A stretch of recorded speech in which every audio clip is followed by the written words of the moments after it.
ರಾಜ್ಯದಲ್ಲಿ ಸುರ್ಜೇವಾಲಾ ಅವರು ಅಧಿಕಾರಿಗಳ ಸಭೆ ನಡೆಸಿದ್ದಾರೆ ಅನ್ನುವಂಥ ಆರೋಪ ಗಂಭೀರವಾಗಿತ್ತು. ಪ್ರಮುಖವಾಗಿ ಜೆಡಿಎಸ್ ಇದೇ ವಿಚಾರವನ್ನು ಇಟ್ಕೊಂಡು ಸರ್ಕಾರವನ್ನು ತಿವಿತಾ ಇದೆ.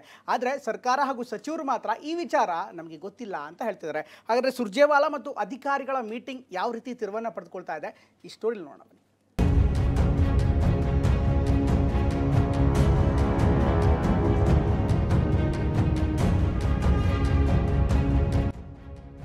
ಈ ಹಿಂದೆ ರಾಜ್ಯ ಕಾಂಗ್ರೆಸ್ ಉಸ್ತುವಾರಿ ಸುರ್ಜೇವಾಲಾ ಬದಲಾವಣೆಯ ಕೂಗು ಕೇಳಿ ಬಂದಿತ್ತು.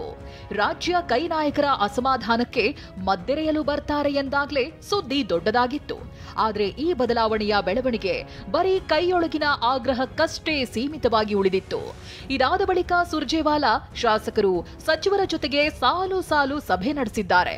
ಇಷ್ಟೇ ಅಲ್ಲದೆ ಸಿಎಂ ಡಿಸಿಎಂಗೆ ಗೊತ್ತಿಲ್ಲದೆ ಅಧಿಕಾರಿಗಳ ಜೊತೆ ಮೀಟಿಂಗ್ ಮಾಡಿದ್ದಾರೆ ಎನ್ನುವ ಚರ್ಚೆಯ ಕಿಡಿ ವ್ಯಾಪಕವಾಗಿ ಹಬ್ಬುತ್ತಿದೆ. ಸುರ್ಜೇವಾಲಾ ಸಭೆ ನಡೆಸಿದ್ದಾರೆ ಎನ್ನುವ ಬಗ್ಗೆ ನಿನ್ನೆಯಷ್ಟೇ ಸಚಿವ ಕೆಎನ್ ರಾಜಣ್ಣ ಪ್ರತಿಕ್ರಿಯೆ ಕೊಟ್ಟಿದ್ರು. ಸಭೆ ಸಂವಿಧಾನ ವಿರೋಧಿ ಅಂತ ತಮ್ಮದೇ ದಾಟಿಯಲ್ಲಿ ಕಡ್ಡಿ ಮುರಿದಂತೆ ನುಡಿದಿದ್ರು. ಆದರೆ ಉಳಿದ ಕೈ ನಾಯಕರು ಸ್ಪಷ್ಟವಾಗಿ ಏನನ್ನೂ ಹೇಳ್ತಿಲ್ಲ. ಒಂದೂ ನಮಗ್ ಗೊತ್ತಿಲ್ಲ, ಮತ್ತೊಂದು ರಾಜಣ್ಣಗೆ ಮಾಹಿತಿ ಇರಬಹುದು ಎಂಬ ಉತ್ತರ ಕೊಟ್ಟಿದ್ದಾರೆ. ಪಕ್ಷದಲ್ಲಿ ಯಾರನ್ನು ಬೇಕಾದ್ರೂ ಕರೀಬಹುದು, ಬಟ್ ಸರ್ಕಾರಿ ಅಧಿಕಾರಿಗಳನ್ನ ಕರೆದು ಅವರೆಲ್ಲ ಮಾಡ್ತಾರೆ ಅಂದ್ರೆ ಅದು ಸಂವಿಧಾನಿಕ ವಿರೋಧವಾದಂತ ಕೃತ್ಯ. ಗೊತ್ತಿಲ್ಲಪ್ಪ ನನಗೆ. ನಮ್ಮನ್ನು ಕರೆದಿದ್ರು ನಾವು ಮಾತಾಡ್ಕೊಂಡು ಬಂದಿದ್ದೇವೆ ಅಷ್ಟೇ. ಅಧಿಕಾರಿಗಳನ್ನ ಯಾರನ್ನ ಕರೆದಿದ್ರು ನನಗೇನು ಗೊತ್ತಿಲ್ಲ.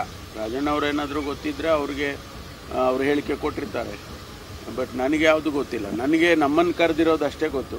ರಾಜಣ್ಣ ಅವ್ರು ಹೇಳಿದ್ದಾರೆ ಅಂತ ಅಂದಮೇಲೆ ಕರೆದಿದ್ದಾರೆ ಅನ್ನೋ ಗೊತ್ತಿಲ್ಲ ನನಗೆ. ಅವರು ರಾಜಣ್ಣ ಹಿರಿಯ ಸಚಿವರಿದ್ದಾರೆ, ಅವ್ರಿಗೆ ಸಚಿವದ ಎಲ್ಲ ರಾಜ್ಯದ ಎಲ್ಲ ಮಾಹಿತಿಗಳು ಇರ್ತದೆ.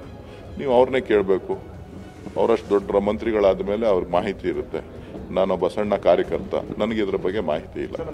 ಸುರ್ಜೇವಾಲಾ ಸಭೆ ನಡೆಸಿದ್ದಾರೆಂಬ ವಿಚಾರವನ್ನೇ ವಿಪಕ್ಷಗಳು ಅಸ್ತ್ರವಾಗಿ ಬಳಸಿಕೊಳ್ತಿವೆ. ವಿಧಾನ ಪರಿಷತ್ ವಿಪಕ್ಷ ನಾಯಕ ಛಲವಾದಿ ನಾರಾಯಣ ಸ್ವಾಮಿ ರಾಜ್ಯದ ಆಡಳಿತ ಕೈಕಮಾಂಡ್ನಲ್ಲಿರೋದಾಗಿ ಟ್ವೀಟ್ ಮಾಡಿದ್ದಾರೆ.